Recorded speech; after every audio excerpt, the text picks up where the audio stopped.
आप सबने कहीं न कहीं तो ये बात ज़रूर सुनी होगी कि अमेरिका और इज़राइल की ईरान पर हमला करने की वजह सिर्फ़ उनके एटॉमिक प्रोग्राम्स को रोकना ही नहीं, बल्कि अमेरिका ईरानी तेल पर मुकम्मल कंट्रोल हासिल करना चाहता है और रिसेंट ही लीक हुई एप्स्टीन फाइल से दुनिया का ध्यान हटाना चाहता है। मज़ीद इसराइल, गज़ा और फ़लस्तीन पर मुकम्मल कंट्रोल हासिल करने के लिए अपने सबसे बड़े दुश्मन को रास्ते से हटाना चाहता है। इसकी एक और भी बहुत ही बड़ी और अहम वजह है और वो है प्योर इस्लामिक हॉस्टिलिटी यानी खालिस इस्लाम दुश्मनी। ये लोग दुनिया से मुसलमानों और इस्लाम को ख़त्म कर देना चाहते हैं।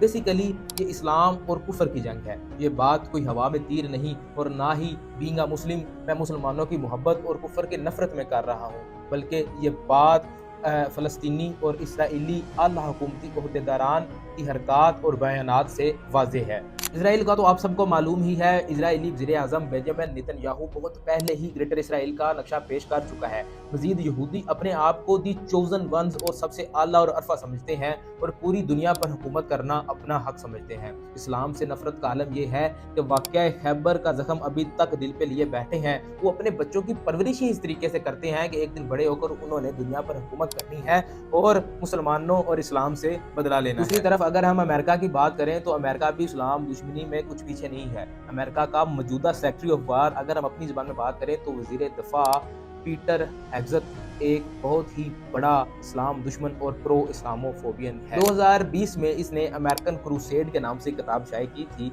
जिसके अंदर इसने इस्लाम और मुसलमानों के खिलाफ नाकाबिले बयान बातें की हैं। इसके अलावा कुछ रोज़ पहले इसने अपने बयान में इस्लाम को डिल्यूजनल रिलीजन करार दिया, यानी एक मुगालता करार दिया है। इससे पहले ये मस्जिद अक्सा को शहीद करके वहाँ यहूदी टेम्पल बनाने के हक में भी बयान दे चुका है। पीट हेग्ज़त इस्लाम दुश्मनी में इतना गिर चुका है कि इसने अपने जिस्म पर काफिर का टैटू बनवाया हुआ है और ये अपने आप को काफिर कहने में बहुत ही फख्र महसूस करता है। इसके अलावा इसने एक और फिक्रा लिखवाया है ड्यूस वेल्टो के नाम से। इसका मतलब होता है यही खुदा की मर्जी है और ये वही नारा है जो सलीबी जंगों में सलीबी मुसलमानों के खिलाफ इस्तेमाल करते थे। इसकी मौजूदा पॉलिसीज के मुताबिक ये मुसलमानों को यूरोप और अमेरिका से निकाल देना चाहता है और उन पर बहुत ज़्यादा रिस्ट्रिक्शंस लगाना चाहता है। एक शख्स जो मुसलमानों को देखना भी गवारा नहीं करता वो अमेरिका का वज़ीर जंग है। बाकी आप कुछ समझदार हैं, इसका मतलब क्या है। हेग्ज़त के अलावा इसराइल में मौजूद अमेरिकी सफीर माइक हग्बी भी ग्रेटर इसराइल का बहुत बड़ा हामी है। ट्रंप पहले ही नेतन्याहू का पपेट है और